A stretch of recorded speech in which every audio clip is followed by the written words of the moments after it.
হচ্ছে এই যে নরসিংদী হচ্ছে আমাদের প্রাণের শহর, এবং আমরা যেখানেই যাই না কেন আমাদের প্রাণ কিন্তু নরসিংদীতে পড়ে থাকে। এই বাজারে আমরা এসেছি আজকে বণিক সমিতি একদিনের নোটিশে এই ইফতার মাহফিলের আয়োজন। আপনারা দেখেছেন এখানে মানুষের ঢল নেমেছে। আমি যে কথাটি বলবো অত্যন্ত সংক্ষেপে, সেটি হচ্ছে এই যে আমি বিশ্বাস করি সারা বিশ্বে বাংলাদেশ হচ্ছে এমন একটি অনন্য উদাহরণ যেখানে সকল ধর্ম জাতি নির্বিশেষে মানুষ পাশাপাশি একে অপরের সঙ্গে বসবাস করে এবং সুখে শান্তিতে তারা দিন কাটায়। এই বিশ্বাস আমার আছে যে বাংলাদেশের এই যে অনন্য উদাহরণ, আমরা মানুষে মানুষে ভেদাভেদ করি না, আমরা পাশাপাশি এখানে বসবাস করি।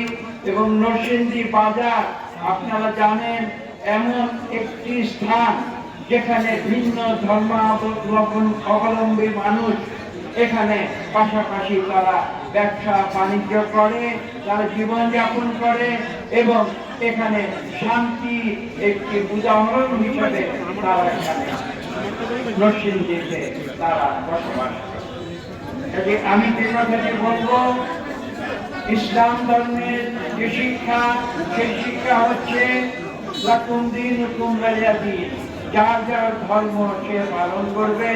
এবং আমরা ধৈর্য এবং সংযমের সহ আমরা একে অপরকে পাশাপাশি নিয়ে আমরা এই পৃথিবীতে আমরা অবস্থান করি। আমরা চাই যে বাংলাদেশ, নতুন যে বাংলাদেশ, যে ছাত্র জনতা তাদের জীবনের রক্তের বিনিময়ে সৃষ্টি করেছে, সেই নতুন বাংলাদেশে গণতন্ত্র ফিরে আসুক। এখানে একটি সুষ্ঠু নিরপেক্ষ নির্বাচনের মাধ্যমে বাংলাদেশের মানুষে 18 কোটি মানুষের মধ্যে 12 কোটি ভোটার, তারা যাকে খুশি তাকে যেন ভোট দিতে পারে এবং মানুষের ইচ্ছা অনুযায়ী যারা সংখ্যাগরিষ্ঠ ভোট পাবে তার যেন পরবর্তীতে এই দেশ পরিচালনার দায়িত্ব পায়, আমরা সেই কামনা করি। এখানে বলতে হয় যে আমরা একটি দীর্ঘ সংগ্রামের মাধ্যমে বাংলাদেশ থেকে স্বৈরাচারী আওয়ামী লীগ সরকারকে আমরা পালিয়ে যেতে বাধ্য করেছি।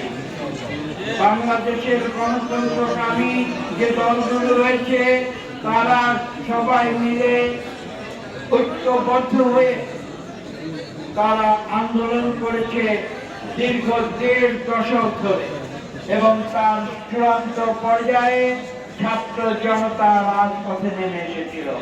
আমি আমার বক্তব্য শেষ করার আগে আমি ছোট্ট একটি উদাহরণ দেব। এই নরসিংদীতে 19শে জুলাই 2024 সাল, সেদিন এখানে কারা নরসিংদী জেল ভেঙে এখানে অন্যায়ভাবে যাদেরকে এই জেলে আবদ্ধ করে রাখা হয়েছিল তাদের মুক্ত করেছিল ছাত্র জনতা, এবং সেখানে তারা জীবন দিয়েছিল, রক্ত দিয়ে তারা বাংলাদেশে মানুষের অধিকার প্রতিষ্ঠা করেছিল। আমি সেদিন আমেরিকার যুক্তরাষ্ট্রের স্টেট ডিপার্টমেন্টের সঙ্গে আমি বাদানুবাদ করছিলাম। আমি তাদের বলেছিলাম যে আমি হয়তো একটি বড় কথা বলবো, কিন্তু কথাটি একদিন ইতিহাসে প্রমাণিত হবে যে বড় কথা নয়। আমরা 1787 সালে ফ্রান্সের যে ব্যাস্টিল কারাগার ভাঙার যে ইতিহাস করেছি, 19শে জুলাই 2024 সাল বাংলাদেশের নরসিংদী শহরে সেই ইতিহাসের পুনরাবৃত্তি ঘটিয়েছে। এবং আমি সেই 19শে জুলাই বলেছিলাম যে বাংলাদেশে কোন স্বৈরাচার থাকতে পারে। আপনারা দেখেছেন পরবর্তীতে মাত্র 2 সপ্তাহের ব্যবধানে 5ই জুলাই এখান থেকে স্বৈরাচার পালিয়ে যেতে বাধ্য হয়েছে। মানুষের যে অধিকার সেই অধিকারের চেয়ে বড় কোনো অধিকার পৃথিবীতে নাই।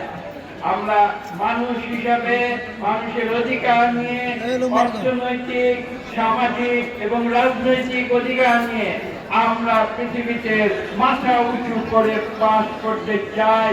পৃথিবীর মানুষ দেখুক যে বাংলাদেশের মানুষ গণতন্ত্র আনতে চায়।